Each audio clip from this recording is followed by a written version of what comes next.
of my service has been done in film since 1973. So in editing this series, I was always fascinated by the many beautiful still pictures that were in the series. And in 31 hours, there's quite a few still pictures at 24 frames a second, times 60, times 60, times 31 is? Who's quick? Over 2 million. So we've been taking some beautiful still pictures of Srila Prabhupada, and also a few more telling the story about, very briefly, but just some highlighted pastimes of Srila Prabhupada. This is Ananda Ashram, and we all know, most of us know that Srila Prabhupada was very much alone in his early months in New York City. One of the persons he met was Dr. Mishra. And Dr. Mishra had a ashram in upstate New York. So Srila Prabhupada was invited to stay there. And these are some of the very first pictures we see of Srila Prabhupada in the West from video and film frames.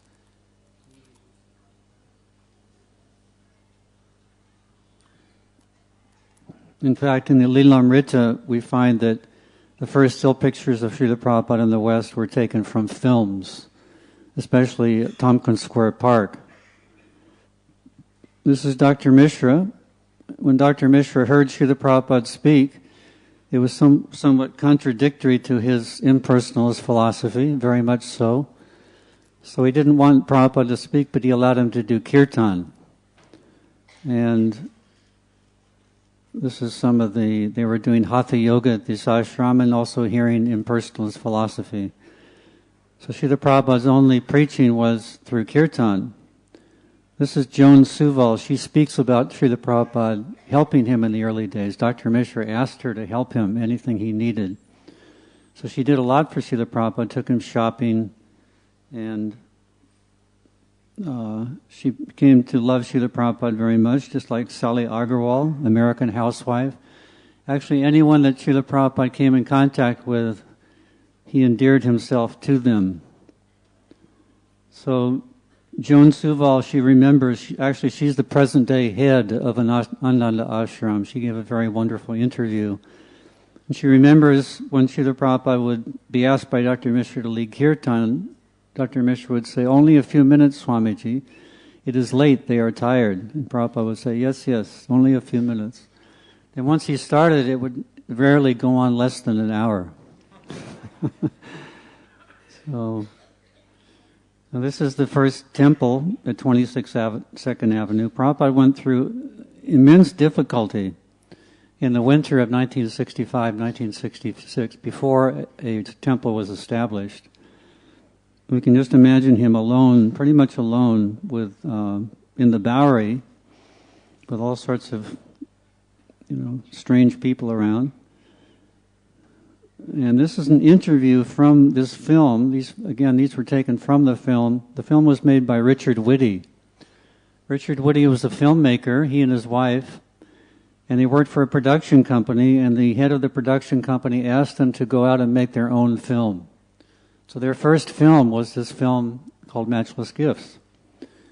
And that was made in 1966. In 1983, we were looking for footage of Srila Prabhupada in Tompkins Square Park. We didn't have any.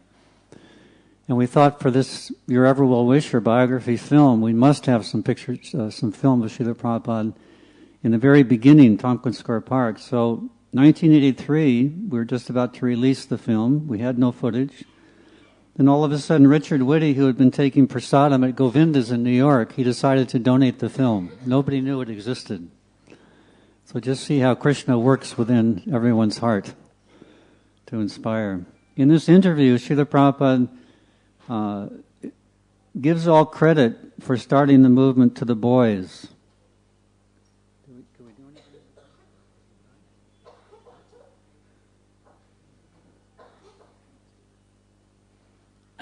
And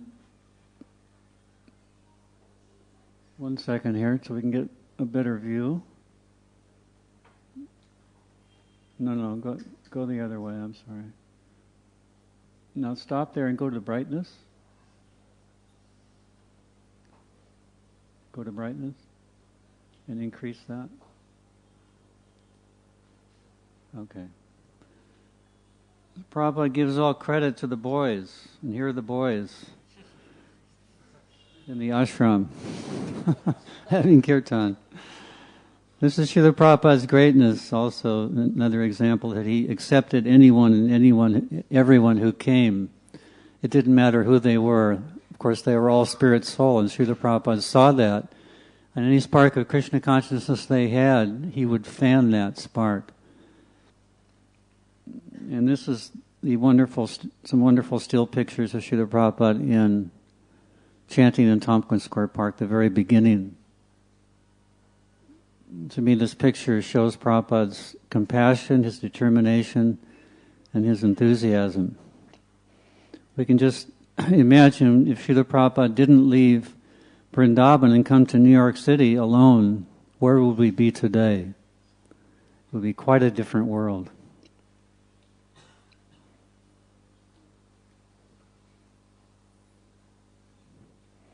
So you don't see anyone in dhoti. I think the only one in this scene was Kirtanananda Swami. So Srila Prabhupada stayed in New York for some time. On the right we see Mukunda Maharaj in a beard. And he wanted to go to India.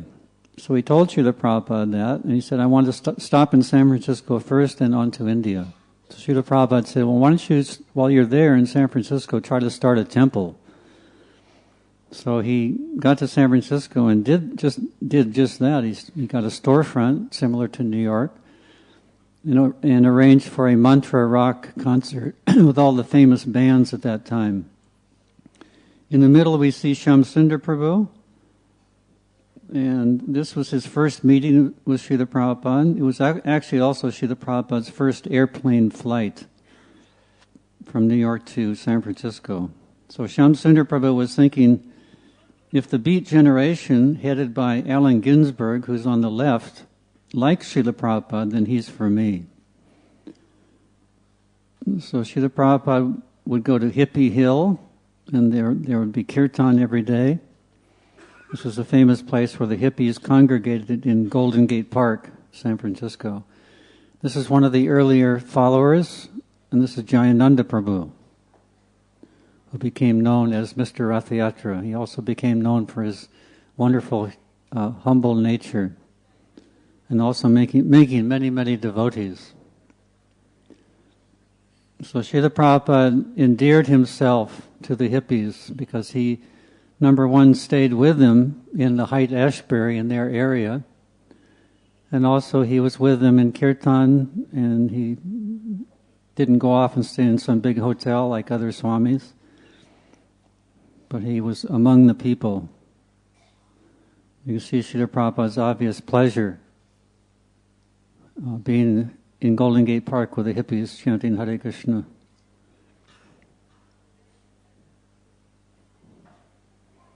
So here Srila Prabhupada is in New Jersey. He had gone back to New York and he had a stroke or a heart attack. So he was recuperating in a bungalow on the Jersey shore, the Jersey beach.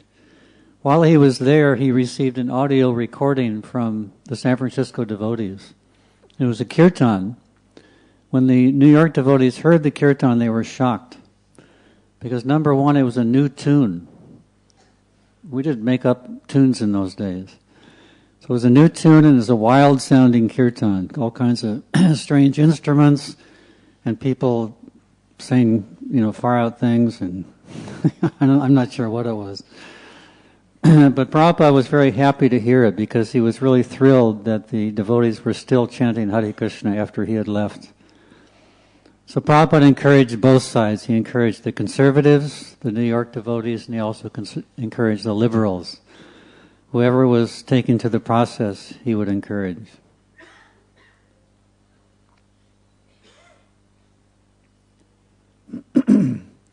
These are some still pictures taken from a film entitled Swamiji, taken by Damodar Prabhu. And Prabhupada was not getting better, so he decided to go to India to regain his health.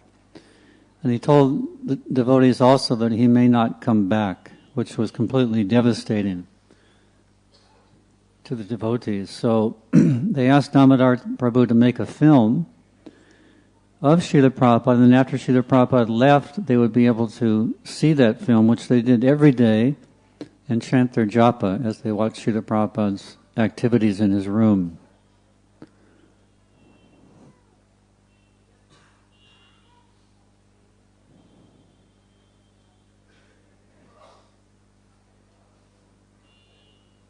In those days, there were very, very few books. This must have been some outside book, small book that Prabhupada was reading. And here we are in Prabhupada's room with, you can see the globe on the left. Prabhupada would sit and meditate on that globe. And devotees would be with him, and he'd say, Brahmananda, you shall go to Africa. Gaurasundara, you shall go to Japan. Such and such, you shall go to Russia. This was the International Society for Krishna Consciousness, but there were two centers. And Prabhupada was talking about devotees going all over the world. And they wouldn't disbelieve. They would listen and they'd have faith, but they couldn't figure out how it would ever happen. So Prabhupada had the vision. Here we are in Boston. There was the third or fourth temple established in Boston. And on the right is Gaurasundara Prabhu, on the left is Jadurani Dasi. Gaurasundara was an avid reader, and since there were very few books at that time, he went to the library a lot and read a lot about the Vedic culture, and he also read about the Brahminical class, and he wanted to become a Brahmin and chant mantras and whatever. So he asked Srila Prabhupada if Prabhupada could make him a Brahmin. So Prabhupada decided to have the first Brahminical initiation. But the problem for some was that women were not included. And Gaurasundara's wife, Govinda Dasi, and Jadurani Dasi were very, very upset. And they let Prabhupada know that in different ways. So Prabhupada agreed to give the ladies Brahminical initiation also. Prabhupada arriving at Montreal airport, if you ever received a smile like this from Srila Prabhupada, it was quite overwhelming. This unknown lady, elderly lady, came with a bouquet of flowers to offer to Srila Prabhupada. These are the devotees dressed up, Radha and Krishna and the gopis. It was part of a film called The Full Nectarine. And it was the life of Lord Chaitanya, and included Radha Krishna pastimes, and also Srila Prabhupada appeared in the film at the end. And there was some problem at this time in the devotees' understanding. They were actually thinking that when we dress up these devotees as Radha and Krishna, they actually become Radha and Krishna. So Prabhupada heard about this and he was quite alarmed and upset. And in fact, when one of them took prasad, the devotees would take it as remnants, Krishna's remnants. Prabhupada, he said, by this inclination, I can understand that you want to know more about Radha and Krishna. So he explained the prayers of Brahma Samhita prayers. And the devotees were very happy to have their misunderstanding corrected and to hear about the pastimes of Radha and Krishna in the spiritual world. In the end of this film, Prabhupada's having kirtan, and this is an interview in Boston, Massachusetts. I took some of these film frames just to show Prabhupada's amazing expressions during this interview. These are described as Prabhupada's saucer-like eyes. And at the end of the interview, he showed how to chant japa.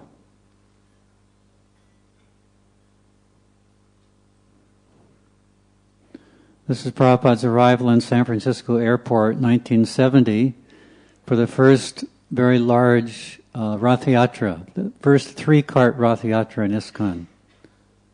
And every temple president bought Srila Prabhupada a garland of gardenias. Gardenia is a very highly scented flower, Prabhupada's favorite. So the reception was very wonderful at the San Francisco airport. Here Prabhupada's dancing at the Rath Yatra. You can see on Prabhupada's shirt there's a pearl cufflink. One Mataji made this shirt for Prabhupada, and Bhavananda Prabhu insisted that Madhavisa Prabhu, the president of San Francisco, buy Prabhupada real pearls for his shirt, although they didn't have much money. So he gave in, and Prabhupada wore this shirt at the Rath Yatra. And also this is the first time that Prabhupada jumped off the ground while dancing. He taught the devotees the Swami step, which is back and forth, but he'd never jumped before, and so this was thrilling for the devotees. Prabhupada's departure from San Francisco, in a darshan before he left, he asked the devotees, why have we gone to all this trouble to put on this festival? It was a huge, huge endeavor. Prabhupada repeated, why have we gone to all this trouble? Then he answered his own question. He said, it is the compassion of the Vaishnavas. Then he said it again, and then tears came to his eyes to see the hard work of the devotees for the purpose of preaching. So we see that all over the world today in ISKCON, huge festivals going on, wonderful programs, big temples being built, with much, much endeavor. So this is the compassion of the Vaishnavas. It's very wonderful to see. Prabhupada so much appreciated our efforts and still does. This is a little dark, I'm sorry, but it's Prabhupada's. The devotees are escorting Prabhupada down the corridor of the San Francisco airport with a roaring kirtan. And you can see there's big posters of the Parampara.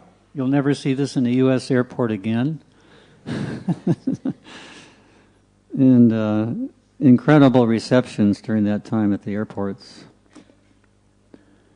These are devotees watching through the glass to see Srila Prabhupada board the airplane. That's Dinabandhu Prabhu on the left. Do you recognize him? We were all very young in those days. When I came to India in 1970, I was one of the elders. I was 27. You can just imagine all the mistakes we made as young neophytes. On the right is Mahatma Prabhu. And Prabhupada in Los Angeles in 1970, the Watsika Avenue Temple was purchased. That was the first large temple in ISKCON. It wasn't a storefront anymore, but it was a full-fledged temple. It was actually a former church. In those days, we actually bought up quite a few of the churches because the attendance in the churches was diminishing and the population of devotees was increasing. And Prabhupada instituted this very simple, sweet ceremony. As he came back from his morning walk, he offered flowers to the devotees, and the devotees offered flowers back to him. And you can see Sridhar Swami in the very top.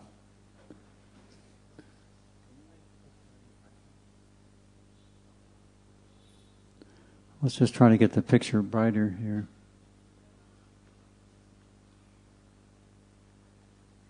More, all the way up. Okay. Prabhupada paid special attention to the children. He loved the children very much.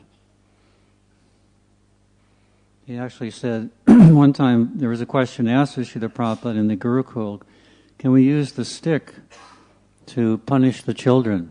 Prabhupada said, if you use the stick on them, I will use a stick on you.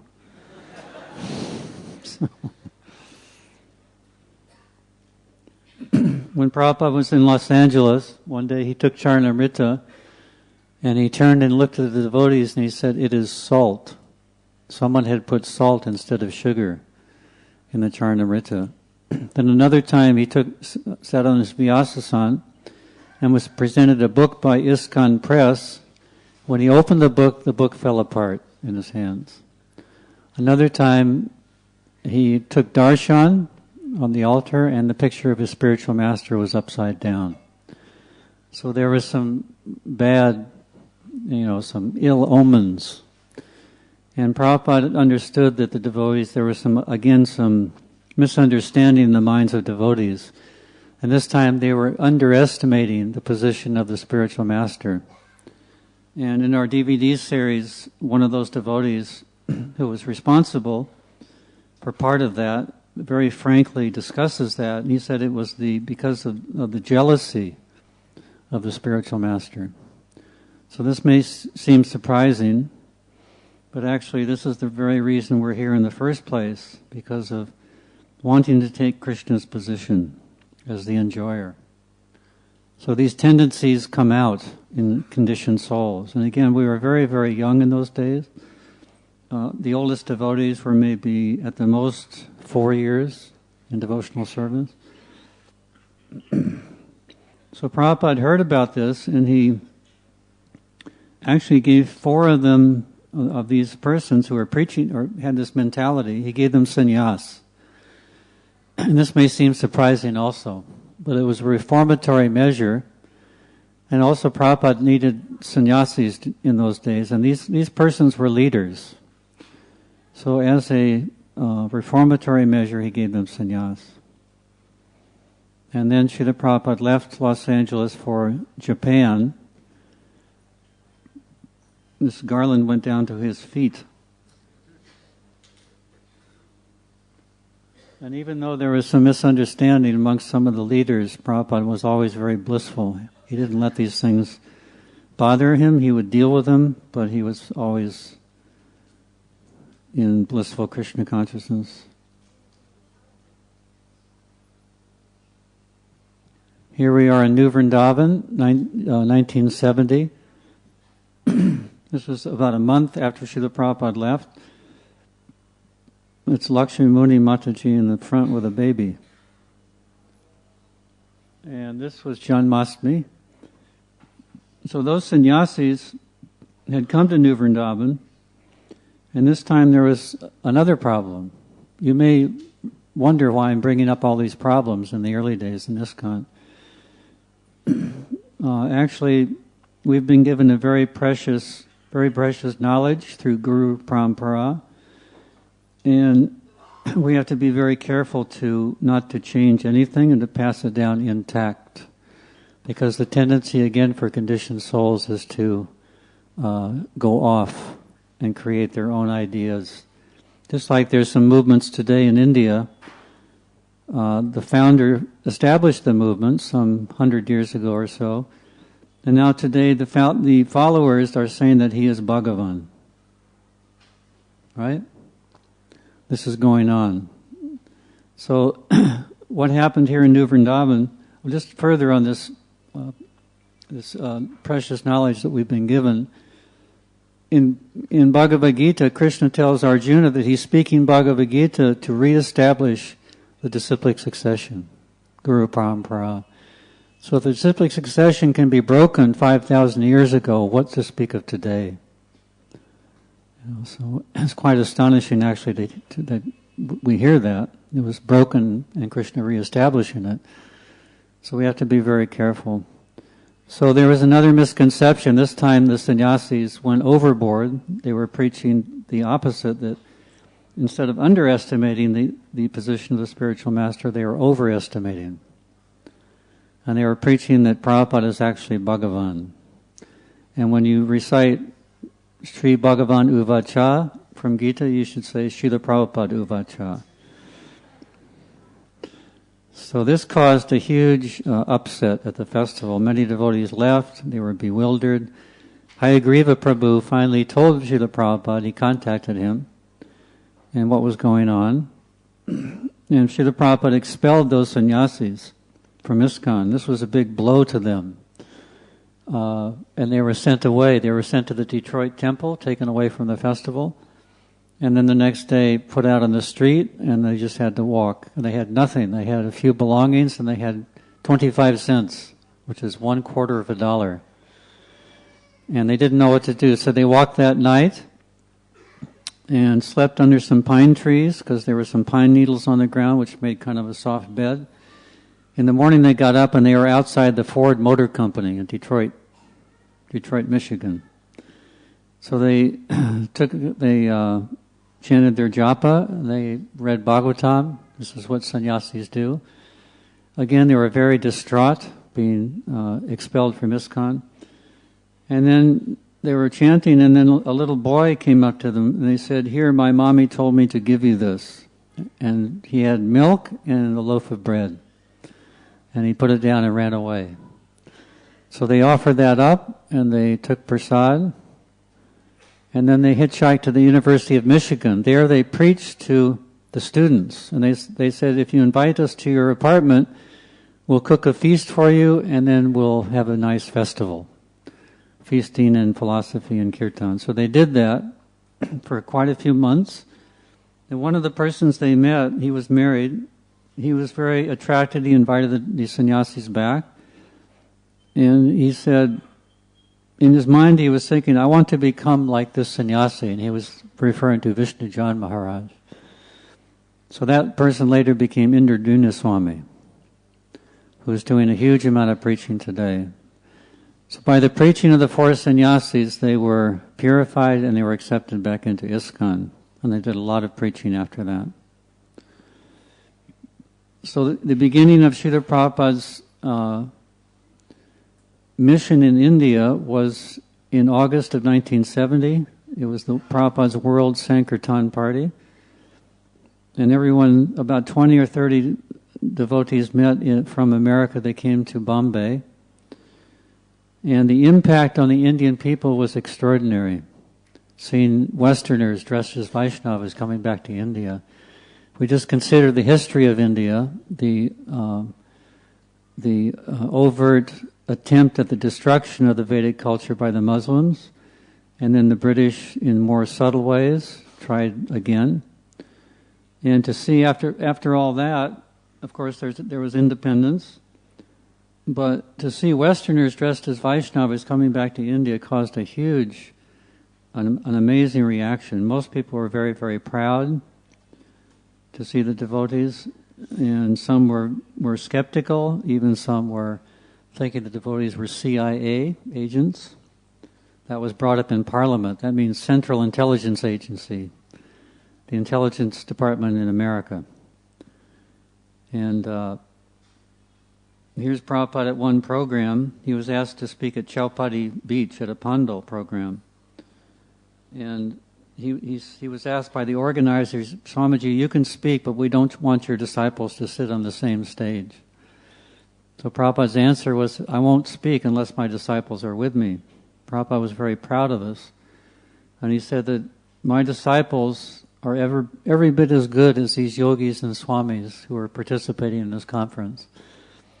And most of the yogis and swamis were, of course, impersonalists. So in that one respect, we had a better understanding, even though we were quite young. At this particular Pandal, Prabhupada did something extraordinary. He led kirtan, and then he asked the devotees to go down into the audience and continue kirtan, which kind of broke up the whole program. Prabhupada had different ways of doing that, these impersonalist gatherings.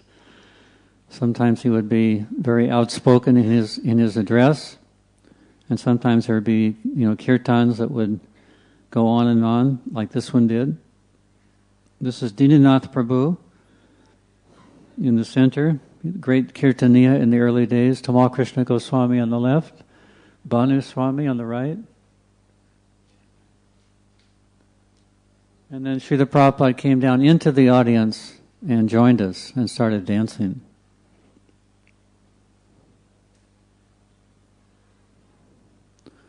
This is Yamuna Devi.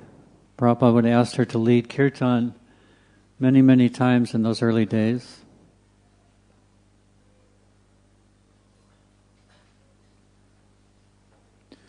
And during those early months in India, devotees would go to many, many towns. And this is one train ride to Amritsar, and they stopped in Mathura Junction station. This is the first time the devotees had stepped foot in the holy Dham. But it was only for 20 minutes because the train stopped and then went on to its destination. At every stop they would get down and have kirtan. And Yamuna Devi says these trains were like vehicles taking us from one kirtan to another. And when they had kirtan, hundreds of people would congregate on the platform. So very soon the whole of India knew about the devotees. They traveled all over India. This is Kaushalya Devi on the left, Guru Das Prabhu in the center, Rivadinanda Prabhu on the right. This is Kirtan in Amritsar. And this is Malati Devi in Surat, Gujarat. The reception here was incredible. This is where I first met Srila Prabhupada. I had come from America as a photographer to do a photographic essay for a master's degree thesis in photography. So I wanted to meet Srila Prabhupada. I was attracted and travel with the devotees and take pictures. So coming from the streets of New York, taking pictures of the devotees to Surat was it was a photographer's dream actually. The reception here was like devotees being received like demigods. And during the kirtan through the streets, we couldn't go more than a few yards without being stopped and being garlanded and sandalwood paste and drinks and even arti offered to the Harinam party. It was an amazing, amazing time. Actually, one mayor of one town, he said, even if Indira Gandhi had come to our town, she would not have received the reception that Srila Prabhupada did and his devotees. She was prime minister at the time. So I met Srila Prabhupada when I arrived that evening, one evening. I showed him the article that I had done from a magazine. He liked it very much. And I asked him if I could travel with him and the devotees. And he said, "Are you going to become a devotee?" And I said, "I don't think so." I was attracted, but I couldn't imagine joining the movement. So Prabhupada said, "Then you cannot stay." And I was quite devastated. I just arrived that evening. So I didn't say anything else, and Prabhupada didn't say anything, and I stayed for 2 months and traveled with the devotees, took lots of pictures. Actually, Prabhupada knew everyone's heart, so he knew that I had some attraction, and he very kindly allowed me to stay in the association of devotees to develop. And that is the most important thing, the association of devotees for advancement in Krishna consciousness. This is repeated time and time again in our Shastras. So you can see every morning in the newspaper they would print the particular route of the Sankirtan party in that particular part of the city. So the people in that part of the city would decorate the streets. You can see how they did that, just quite amazing. There I am in the blue shirt, mustache, long hair. And these are some of the pictures that we took. This is Mangal Arti in Srila Prabhupada's room in Surat. This was an incredible time. The artis were so powerful, so intense. This is Yamuna Devi on the right. And this is a program, actually the second or third night that I was there, this program took place. Thousands and thousands of people, as far as you can see down the street. And Srila Prabhupada led a kirtan, and he spoke, and then he asked his different disciples to speak, one after another. And they turned to me and he asked me to speak. And that was another shock. What am I going to say? I expressed my appreciation for the reception the people of Surat gave the devotees. And I just was very happy to see that. And Srila Prabhupada was tireless. There would be 3, 4, sometimes 5 engagements per day. It was very hard to keep up with him. Constantly preaching. These are some of the engagements we attended. And we stayed at Mr. Jariwala's house. Mr. Jariwala has the Nehru cap on, second from Srila Prabhupada's left. He put all the devotees up in his house, and with considerable difficulty. Many of us were sick at the time. He took very good care of us, he and his family. And when we left, he said he begged us all forgiveness for any offenses he may have committed. And then he started to cry. And Srila Prabhupada looked at us and he said, "This is a Vaishnava." Such a gentle, humble man. These are some still pictures that I took at an engagement in a village outside Surat. Srila Prabhupada's gestures were very dramatic in this lecture.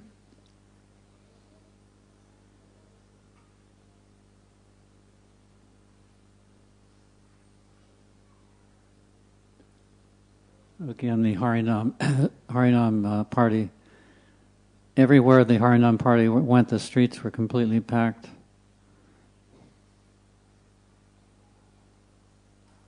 There's Bhanu Swami in the foreground. The Malati Devi getting garland. Rivadinanda Prabhu in back of her. And Chidananda in back of him. Srila Prabhupada would take morning walk along this river. I visited Surat a few years ago, and this whole area is on the other side of the river, opposite the park, is now like a city. And again, anywhere, any opportunity, even a single devotee had, by engaging others in Harinam, they would take it. Here the Boy Scouts are chanting Hare Krishna.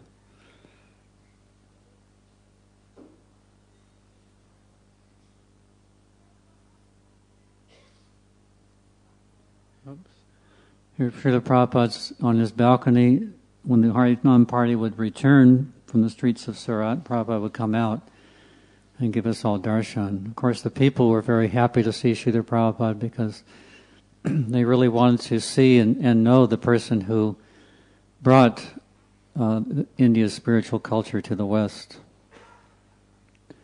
Here we are in Allahabad. It was very, very cold. Kumbh Mela, 1971. And Srila Prabhupada had us do 3 things here. Harinam Sankirtan every day, elaborate deity worship, and prasadam distribution. So our camp was very, very popular.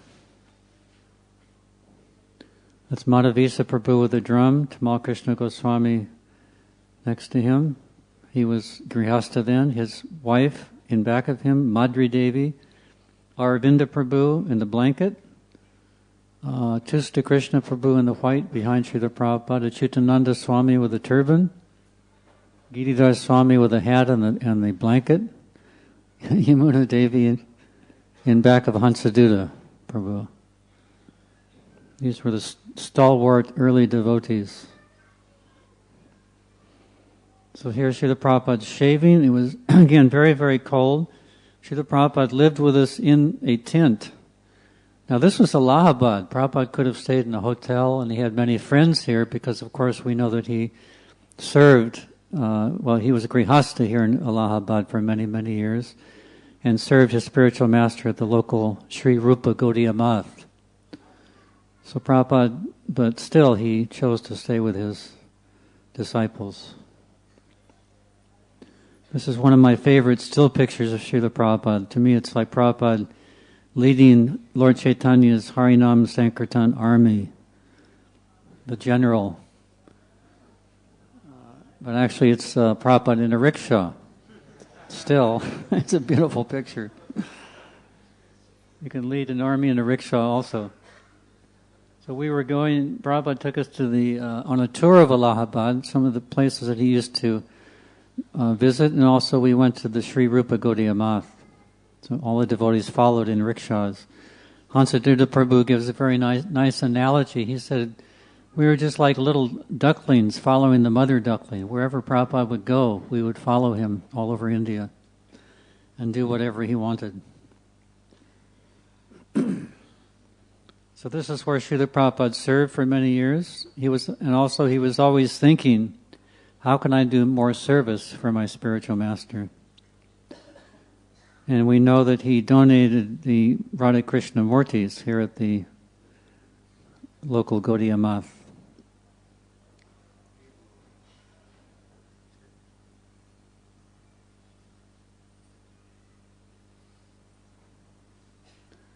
This is one of the engagements, many engagements we were invited to. This is Prabhupada Das Brahmachari. He was reputed to be over 100 years old. Actually, Prabhupada said that there are many powerful yogis here, that we should be very careful and not to offend them. He said some of them are up to 300 years old. And he even said that 2 of them visited him, and they appeared like young boys. And he said some of these yogis have the mystic cities, and they can immerse themselves in the Ganga and Hardwar and come up in Allahabad. So Prabhupada Das Brahmachari had the distinction of translating the Chaitanya Charitamrita into Hindi. I think that was the first Hindi translation.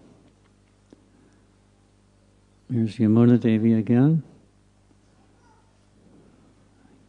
Giridhar Das Brahmachari.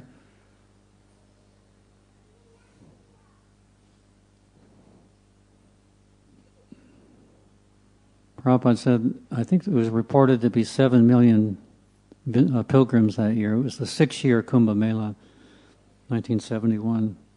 Of course, we know that Prabhupada visited 1977 Kumbh Mela, which was the 12-year Mela, even though he was quite sick at the time.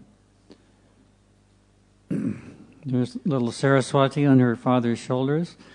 Prabhupada said she was the perfect preacher because whatever she knew about Krishna, she would share with others. And in kirtan, she would always have her arms in the air. So for Indians to see this little Western girl dancing with her arms in the air, chanting Hare Krishna, was just melted their hearts. Prabhupada in Benares. Wherever Prabhupada went, again, there was a grand reception. Here he's being drawn through the streets during Gaur Purnim festival. He was in a chariot drawn by 4 white horses. There's Jayapataka Swami on the left in the procession. Vasudeva Prabhu on the right. Dinanath Prabhu, the great Kirtaniya.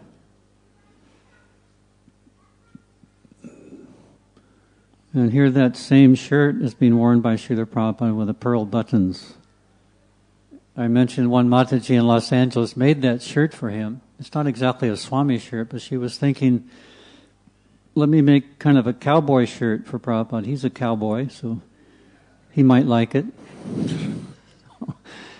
So again, Prabhupada, appreciated the devotion. He wore this shirt all over India, even though it was kind of a Western style shirt. So here's a very close-up shot of Srila Prabhupada. Sometimes when filming Prabhupada, we were very close, and then all of a sudden he would go like this, and then I'd turn the camera off and run away. Always afraid of disturbing Srila Prabhupada, but he very kindly allowed us to film. This is the deity of Chaitanya Mahaprabhu in that procession. And this is Cross Maidan, the famous festival, first large program in a big city in India, Cross Maidan, Bombay. And it was quite amazing, just these huge festivals in big cities, Delhi, Hyderabad, Calcutta, Bombay, Madras, manifested themselves in a few short months after Srila Prabhupada and his disciples arrived. So actually, we think that Srila Prabhupada didn't do much preaching. There wasn't much effect. He only had one disciple when he came to the West. But actually, he did a lot of preaching, especially to the upper class. Because when we came back to India, we were invited to many prominent personalities at their homes, and they had engagements, business people, politicians, educators, even scientists.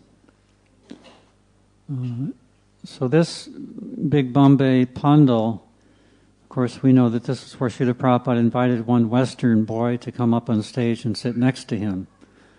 And that person, you can't see it, but all the black in front are people in the audience. It was completely packed. So way in the back, Gurudas went and led Radhanath Swami to the stage. Haribol. And Radhanath Swami recalls in our DVD series hearing Srila Prabhupada speak for the first time, and he was impressed by his great desire to communicate the message of Krishna consciousness to his audience. And that was the beginning of his attachment and devotion to Srila Prabhupada. And then there was a marriage during that pandal on stage at night. This one Australian boy, Bhaktivedanta Prabhu, and Australian girl, I forget her name. Anyway, Srila Prabhupada said that this is the real United Nations. He was very proud of his disciples coming together and taking the vows of marriage. And of course, the audience was thrilled to see the ceremony on stage. So this is when my friend, Jean, she came from America to find out what happened to me. Also, my professors were wondering, what about his thesis? Where is he gone? So she came, and actually she helped me do the article, that first article in New York. When she came to the temple and met the devotees, she was very skeptical. She didn't like it. I liked it a lot. She didn't. She was actually brought up an atheist. Sometimes she would preach to her friends to give up religion. She was a potent preacher. So anyway, she met Srila Prabhupada, and her idea was to do a photo essay on an Indian village. So she thought, let's ask Srila Prabhupada. He'll know where to go. He can suggest a place to go. So we asked him, and he said, anywhere you go, you'll get your camera stolen, and they will cheat you. Quite discouraging. And then he said, best you go to Vrindavan. So before we went to Vrindavan, we went to Nepal, and we hiked up in the Himalayas. We had one book with us, and that was Bhagavad Gita as it is, the first edition, the blue cover.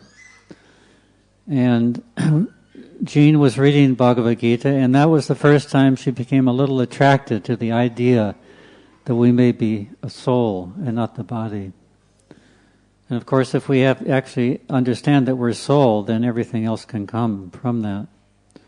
So here we are at 12,000 feet in an abandoned cabin. We stayed for 5 days. And it was a very wonderful time reading Bhagavad Gita in that beautiful, beautiful atmosphere. And then we came back down through India taking our art photography, as you say. And you can see some nice, symmetry in the pictures, but there's not much meaning. It was all about symmetry in those days, and if you could find some meaning, that was very good. So anyway, we were very... The shots in India were quite... We liked what we saw, and we took a lot of pictures. This is Benares, the washing ghat or something. And then we came to Vrindavan. And this is where Vishakha Devi became actually Vishakha Devi. And she became a devotee here. So Srila Prabhupada knew how to direct her. And she would very much love every day to sit in the temples and take pictures of the widows chanting Hare Krishna. And everywhere we went, we'd be greeted by Jai Radhe, Jai Krishna. And so it was a very wonderful time. For 1 month we spent there. And then we went to Calcutta to produce a Vyasa Puja book for Srila Prabhupada with some of our pictures. And there I took initiation, and a month later Vishakha Devi took initiation in Vrindavan, and we were married at that time. So this is the end of our presentation. Srila Prabhupada ki jai. Do you have any questions or comments?